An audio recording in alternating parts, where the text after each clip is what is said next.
नमस्कार दोस्तों, स्वागत है आप सबका हमारे चैनल में। आज हम बात करने जा रहे हैं मुगल सम्राट मोहम्मद अकबर की। इसका पूरा नाम क्या था? तो जलालुद्दीन मोहम्मद अकबर। इसके पिताजी का नाम क्या था? तो इसके पिताजी का नाम था हुमायूं। हुमायूं कौन था? तो हुमायूं बाबर का पुत्र था। बाबर का बहुत प्यारा पुत्र था जिसका नाम था हुमायूं। उसी तरह हुमायूं का सबसे प्यारा पुत्र था कौन? मोहम्मद अकबर। इसका जन्म कहाँ होता है? तो इसका जन्म होता है 15 अक्टूबर 1542 को अमरकोट में। अमरकोट कहाँ पर? तो अफगानिस्तान वाले प्रांत में होता है। उस समय वर्तमान समय में अफगानिस्तान में पड़ता है। ठीक है, तो इसका पूरा नाम क्या था? जलालुद्दीन मोहम्मद अकबर। ये शासक, इसका जन्म कहाँ होता है? तो अमरकोट में होता है। कब होता है? तो 15 अक्टूबर 1542 ईस्वी के लगभग इसका जन्म बताया जाता है। इसके माता पिता में हुमायूं पिताजी थे इसके, और इसकी माता का नाम क्या था? मरियम मकानी। माता का नाम क्या था? मरियम नम मकानी। इस प्रकार हम देखेंगे कि मोहम्मद अकबर जो कि मुगल सम्राट का द्वितीय शासक बनता है, तो इसके द्वारा कौन कौन से अपने पारिवारिक संबंध स्थापित किए जाते हैं, इसके बारे में इस वीडियो में हम चर्चा करेंगे। इसके बाद की वीडियो जब हम लेकर आएंगे तो मोहम्मद अकबर द्वारा प्रमुख युद्धों की चर्चा करेंगे। प्रमुख युद्धों की चर्चा हम नेक्स्ट वीडियो में करने वाले हैं। इस वीडियो में सिर्फ इसके पारिवारिक संबंधों की चर्चा करेंगे। इनकी 3 पत्नियां थी। इनकी कितने पत्नियां थी? इनके 3 पत्नियां थी। कौन कौन से थे इनके 3 पत्नी? इनकी 3 पत्नियों में पहली पत्नी आप देखेंगे तो इनका नाम था रुकैया सुल्तान बेगम। क्या नाम था? रुकैया सुल्तान बेगम। रुकैया सुल्तान बेगम कौन थी? तो इसकी चचेरी बहन थी। अकबर की चचेरी बहन कौन थी? रुकैया सुल्तान बेगम। ये पहली इसकी वाइफ भी बनती है, मतलब कि चचेरी बहन के साथ पहली शादी करता है। चचेरी बहन का नाम क्या था? RS बेगम। रुकैया सुल्तान बेगम। ठीक है। दूसरी इसकी वाइफ कौन थी? दूसरी पत्नी का नाम था हरका बाई, जिसे लोकप्रिय नाम जिसे सभी जानते होंगे जोधा बाई के नाम से। आपने मूवी भी देखा होगा जोधा बाई का। अकबर महान के जोधा बाई मूवी बहुत तगड़ा रहा था, तो आपने मूवी भी देखी होंगी। तो इसके पत्नी का नाम क्या था? दूसरी पत्नी का नाम जोधा बाई, जो इसके वास्तविक नाम क्या था? हरका बाई। ठीक है।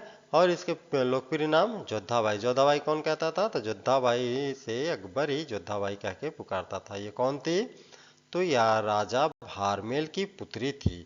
राजा भारमेल कहाँ का शासक था? तो आमेर। आमेर जो जयपुर का एरिया पड़ता है, तो आमेर जयपुर के राजा भारमल की पुत्री थी, जो कि राजपूत राजकुमारी थी। मैंने यहाँ हाईलाइटेड कर दिया है क्योंकि आज के राजपूत जो है अपने आप को कहते हैं मुस्लिम मुक्त भारत करो, लेकिन जब इतिहास उठा करके देखोगे दोस्तों तो आधे से ज़्यादा इस्लाम को मानने वाले और इस्लामों के मुगलों का अपना दामाद बनाने वाले राजपूत ही थे। उसी में से एक ये भी है। कौन है?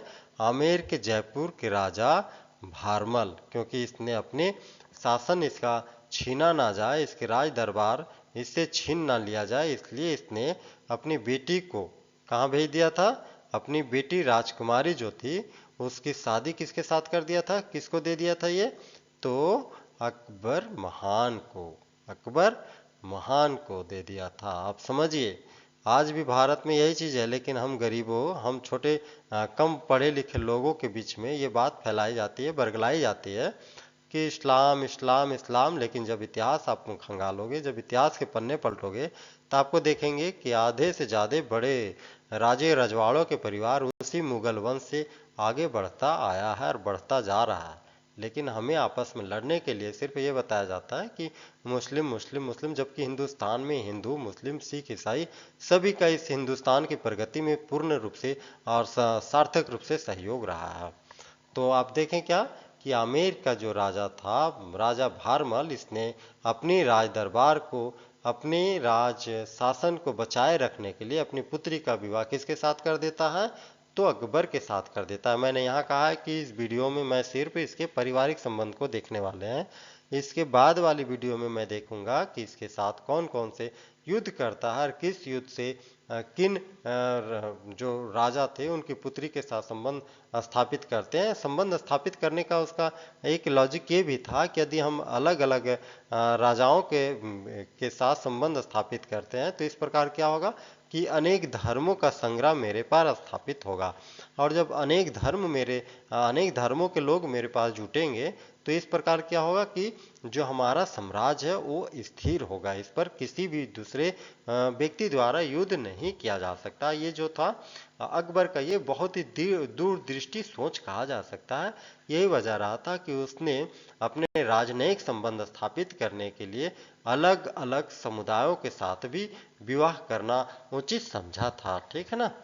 और तीसरी क्या थी, सलीमा सुल्तान बेगम। तीसरी पत्नी कौन थी, सलीमा सुल्तान बेगम। क्या थी ये, विदुषी एवं प्रभावशाली बेगम। बताया जाता है कि बहुत ही चतुर और बहुत सियानी, बहुत ही ब्रिलियंट टाइप की बेगम थी। अकबर ने राजनयिक और सामाजिक संबंध मजबूत करने के लिए हेतु ही वैवाहिक संबंध स्थापित किया था। मैंने अभी अभी कहा ना कि इसका जो दूरदृष्टि था यही था कि यदि मैं अलग अलग राज्य राजाओं के बेटियों के साथ युद्ध युद्ध करके, राजाओं से युद्ध करके यदि उसकी बेटियों के साथ हम विवाह करते हैं तो इस प्रकार से उस राज दरबार से मेरा क्या होगा, एक राजनयिक संबंध हो जाएगा। और इस प्रकार उस राज दरबार में से मेरा राज दरबार जो स्थिर संबंध स्थापित कर लेंगे, सामाजिक संबंध स्थापित कर लेंगे, तो इससे क्या होगा कि मुगल साम्राज्य जो है एक दूसरे की ओर लड़ाई झगड़ा नहीं करेगा और अथावत हम आगे की ओर बढ़ते रहेंगे। इसलिए यही सोचकर उन्होंने अलग अलग धर्मों में शादियां भी करता रहा था। इसका क्या इशारा था, तो वैवाहिक संबंध स्थापित करके सामाजिक संबंध को मजबूत करना। इनके संतानों की बात करेंगे तो इसके संतान में एक पुत्र था जो कि बहुत होनहार था। वैसे पुत्रों की संख्या 3 बताई जाती है, लेकिन एक पुत्र जो था होनहार जहांगीर, और उसी जहांगीर को शासन दिया गया था इसकी मृत्यु के उपरांत। जब अकबर की मृत्यु हो जाती है तो उसके बाद जो मुगल सम्राट बनता है, कौन बनता है, तो जहांगीर ही बनता है।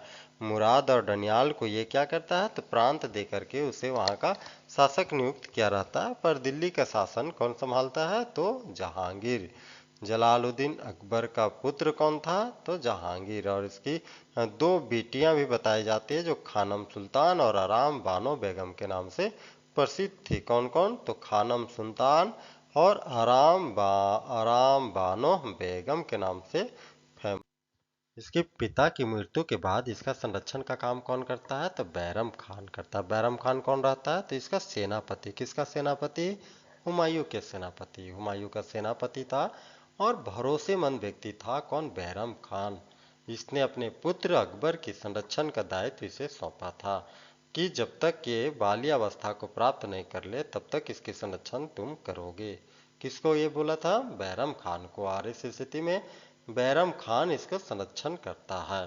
किसके संरक्षण करता है, तो अकबर का संरक्षण करता है। कितने वर्षों तक करता है, कहा जाता है, कुछ इतिहासकार कहते हैं कि जब हुमायूं की मृत्यु हुई थी, मतलब 1556 में, तो उस समय इसकी उम्र 15 से 13 वर्ष बताए जाते हैं।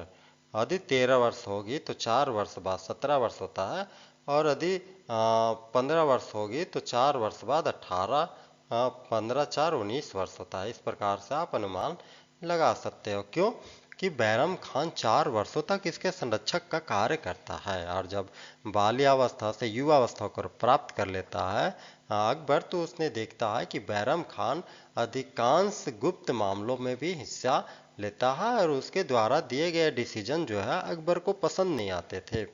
तो क्या करे भाई, उसको विरोध भी नहीं कर सकता था। उसने सोचा कि यदि मैं इसका विरोध करता हूं तो एक बहुत बड़ा पक्ष जो है बैरम खान के सपोर्ट में राज दरबार में रहता है, तो कहीं राज दरबार मेरे खिलाफ ना हो जाए। इसलिए उन्हें कूटनीतिक चाल चला और अपने चाचा को मतलब बैरम खान को, जिसने इसे संरक्षण प्रदान किया था, उसे तीर्थ यात्रा के लिए जाने को कह देता है। लेकिन वो जाता नहीं है, पहली बार वो जाने के लिए तैयार नहीं होता है। फिर दोबारा उससे कहता है कि ऐसा है, अब मैं राज दरबार को संभाल सकता हूँ, आप तीर्थ यात्रा के लिए निकलो। और यही वक्त रहता है जब बैरम खान तीर्थ यात्रा के लिए निकल जाता है।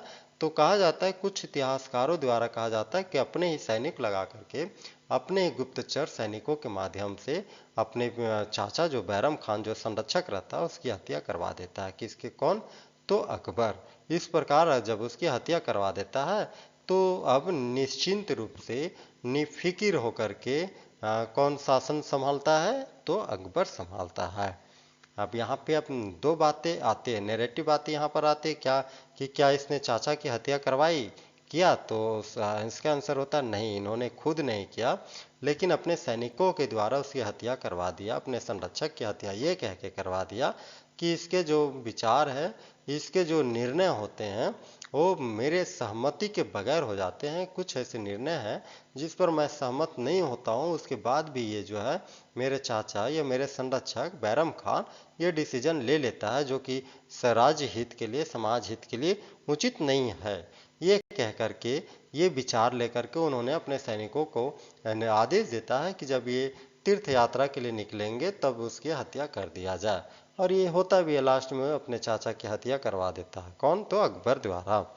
इस प्रकार उसकी कहानी जीवन लैला समाप्त कर देती है। उसके बाद 1560 से, समझिए कि 1560 से कौन पूर्ण रूप से सम्राट बनता है? कौन मुगल सम्राट बनता है? तो अकबर बनता है।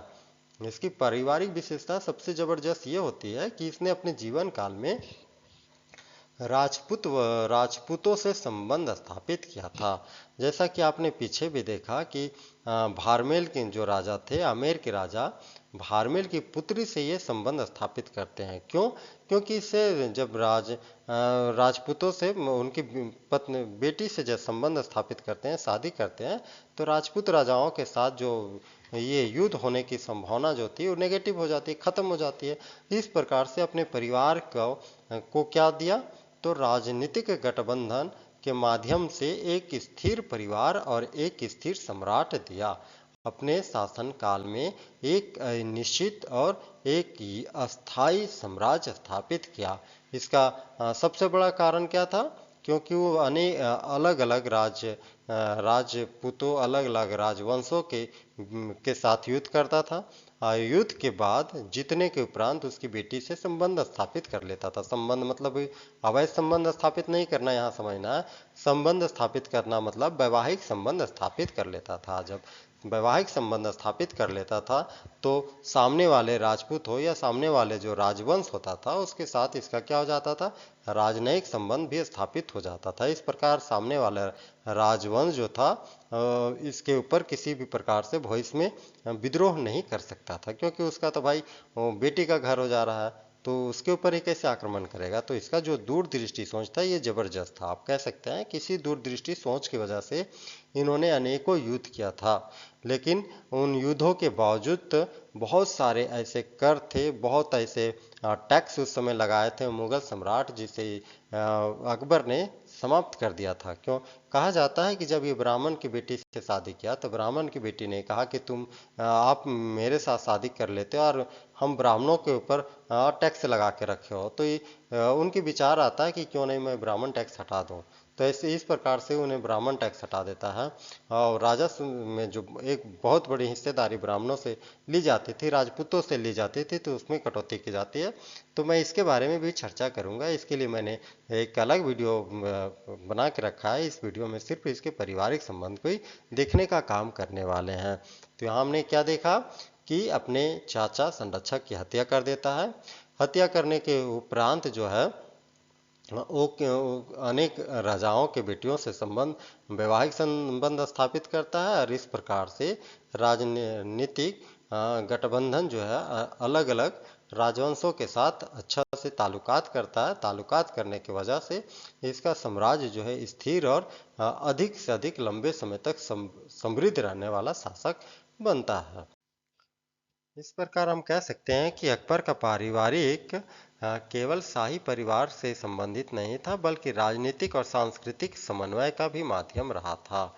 उनके वैवाहिक संबंधों ने मुगल साम्राज्य को स्थिरता और व्यापक समर्थन प्रदान किया था। आप कह सकते हैं क्योंकि मुगल साम्राज्य जो था उस समय जो अस्थिर था हुमायूं के समय में, लेकिन जब अकबर आता है और अकबर जब राजपूतों की बेटियों से शादी करने लगता है, राजपूत राजघरानों से जब उसने संबंध रिलेशन जोड़ लिया था, तो इस प्रकार उसका जो था साम्राज्य स्थिर हो गया था। स्थिर क्यों हो गया था? क्योंकि राजपूतों के तरफ से उसके ऊपर हमला नहीं होने लगा।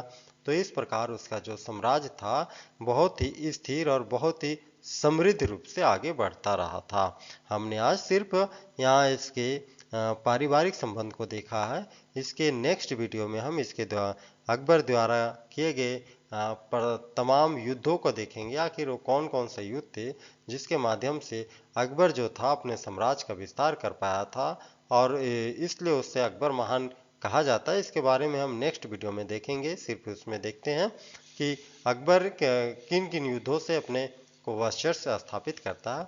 उन चीज़ों के बारे में हम अगले नेक्स्ट वीडियो में डिटेल से बात करेंगे। तब तक बने रहे हमारे वीडियो के साथ। जय हिंद, जय भारत।